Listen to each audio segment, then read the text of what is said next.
नमस्कार, मी Swapnil Jadhav the Maharashtra updates या news चॅनलमध्ये आपलं सर्वांचं स्वागत आहे।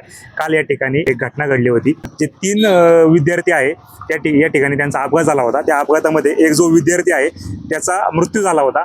या संदर्भात मंचरचे जे नागरिक आहेत ते आपल्या समोर आहेत। नक्की आता काल जी घटना घडली होती त्याबद्दल काय सांगाल तुम्ही? कालची घडलेली घटना ही अतिशय दुर्दैवी आणि दुःखद घटना आहे।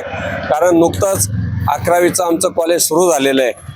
गेली अनेक महिनाभर ॲडमिशनसाठी मुलं कष्ट घेत आहेत आणि काल जो वीर शिंदे नावाचा एक 11वीत नवीन प्रवेश घेतलेला विद्यार्थी, अतिशय हुशार विद्यार्थी का ज्याला 85% मार्क मिळालेले आहेत आणि एक वेगळं आयुष्याचं स्वप्न घेऊन तो या शाळेमध्ये प्रवेश केला।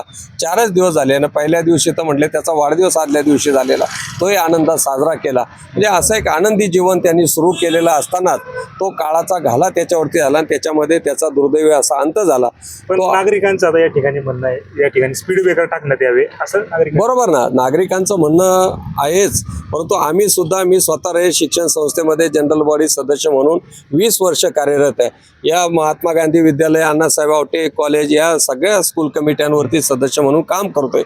अनेक वर्ष आम्ही सुद्धा राष्ट्रीय महामार्ग 50च्या अधिकाऱ्यांकडे सातत्यानं तुम्हाला आमचे पत्रव्यवहार सुद्धा दाखवतो। अनेक वेळा आम्ही मागणी केली की मंचरच्या बाजूनं आणि नारायणगावच्या बाजूनं मोठे स्पीड ब्रेकर या ठिकाणी टाकावेत, परंतु ते त्याच्याकडे जाणीवपूर्वक दुर्लक्ष करतात। मागच्या वर्षी आम्ही असाच आंदोलनाचा इशारा दिला 1-1.5 वर्षापूर्वी, तेव्हा कुठे ते स्पीड ब्रेकर टाकले, परंतु ते टाकलेले स्पीड ब्रेकर आता पूर्ण सपाट झालेले आहेत। ती डांबराकार त्याची लेवल झालेली आहे, म्हणजे ते स्पीड ब्रेकर आहेत की नाही आहेत असं वाटतंय। त्याच्यानंतर महिन्यापूर्वी नगरपंचायतनी महात्मा गांधी विद्यालयाच्या मुख्याध्यापकांनी मिळून पत्रव्यवहार केला आणि त्या ठिकाणी कलर सारखे पट्टे ओढलेले आहेत, म्हणजे छोटे छोटे स्पीड ब्रेकर जे असतात शहरात ते ओढलेले आहेत। तसं पाहिलं तर हा नॅशनल हायवे, जाणाऱ्या गाड्या इतक्या प्रचंड वेगानं जातात आणि चारही बाजूला पाहिलं तर इकडं महात्मा गांधी विद्यालय आहे, मागे आमची प्राथमिक शाळा आहे, या ठिकाणी 3-3.5 हजार विद्यार्थी शिकतात। पूर्वेच्या बाजूला जर हायवे ओलांडून गेला तर अण्णासाहेब आवटे महाविद्यालय, तिथं 2.5-3 हजार विद्यार्थी आहेत। इंग्लिश मिडियम आमचं रयतचं आहे, त्या ठिकाणी 500-700 मुलं आहेत, म्हणजे 7-8 हजार विद्यार्थी आमच्या ठिकाणी शिक्षण घ्यायला मंचरच्या परिसरातनं तालुक्यातनं येतात। काही पायी येतात, सायकलवर येतात, मुलं मुली सगळे मोठ्या प्रमाणात येतात। पण स्पीड ब्रेकर नसल्यामुळं गाड्यांच्या वेगाला मर्यादा नसते, प्रचंड वेगाने गाड्या येतात आणि शाळा सुटताना भरताना तुम्ही पाहिलं तर सायकलवर सुद्धा जाणारे अनेक विद्यार्थी आहेत, काही मोटारसायकलवर येतात। परंतु काल तो जो अपघात झाला तो मोटारसायकलवरती मुलांचा घडलेला आहे। हा झाला सगळा भाग। मात्र जे आता काल घटना घडली हे 2 व्हीलरवरती 3 जण होते, तरी मुलांना तुम्ही काय सांगणार याबद्दल? 2 व्हीलरवरती 3 जण फिरत आहेत। मुलांपेक्षा मुलांच्या पालकांना तुमच्या माध्यमातून आम्ही एक हात जोडून विनंती करतो की बाबांनो, आपली मुलं आहेत, त्यांचं अख्खं आयुष्य या ठिकाणी आता पडलेलं आहे। आपलं कौतुक होतं, आनंद होतो, मुलाला मोटारसायकल चालवलं येते, तुम्ही कौतुकानं त्याला गाडी त्याच्या हातात देता, परंतु आता पूर्वीचे दिवस राहिले नाही। वाहनांना प्रचंड वेग दिलेला आहे, जवळजवळ तुम्ही पाहिलं 200-250 सीसीच्या मोटारसायकल आहेत, मुलंही स्पीडमध्ये रेस करतायत, जात आहेत। पालकांनी मुलांच्या हातामध्ये मोटारसायकल देऊ नये, 4 व्हीलर कुठलीच गाडी मुलांच्या हातामध्ये देऊ नये। जेवढी घेता येईल तेवढी खबरदारी पालकांनी घ्यावी। इथं तर आमचे मुख्याध्यापक प्रार्थनेच्या वेळेला 8 दिवसातनं 15 दिवसातनं सातत्यानं मुलांना सांगतात की मोटारसायकल घेऊन तुम्ही शाळेमध्ये येऊ नका।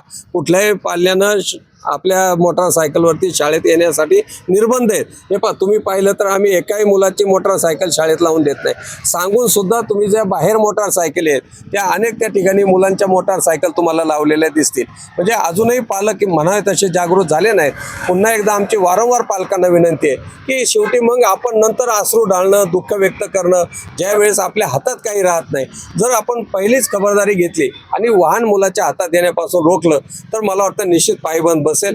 आणि दुसरी एक विनंती मला पोलीस अधिकाऱ्यांना करायची की पोलीस स्टेशन या ठिकाणाहून हाकेच्या अंतरावरती आहे, जाता येता सरळ आम्ही यापूर्वी मागणी केलेली आहे, शाळा भरताना 1 तासभर आणि शाळा सुटल्यानंतर 1 तासभर 2 कॉन्स्टेबल जर आपल्या ड्रेसवरती इथे या ठिकाणी उभे केले तर या सगळ्या वेग मर्यादेला, कारण खाकी वर्दीतला माणूस पाहिला की कुठलाही वाहन चालक थोडंसं नाही म्हणलं तरी भीती मनामध्ये होते, वेगाची मर्यादा कमी होते। म्हणजे शाळा सुटताना आणि भरताना जरी ती वेग मर्यादा वाढली तर याच्यातनं अशा होणारे अपघात आपल्याला टाळता येतील। तेव्हा त्यांनाही विनंती आहे किमान 2 कॉन्स्टेबल आपण या ठिकाणी सकाळी शाळा भरल्यानंतर आणि संध्याकाळी शाळा सुटल्यानंतर ठेवावेत, अशी विनंती असणार आहे।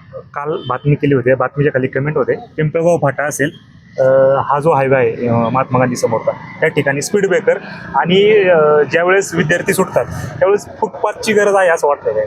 नाही, फुटपाथची गरज आहे आणि त्या अनुषंगानेच आम्ही मागे नगरपंचायतच्या माध्यमातून तुम्ही जर पाहिलं तर आमचा खर्डे नाल्याचा जो जुना पूल आहे त्याच्या बाजूला आम्ही नवीन पूल केलेला आहे. आता ते पुढे काम का थांबलं याची मला कल्पना नाही, ती माहिती आम्ही घेऊया.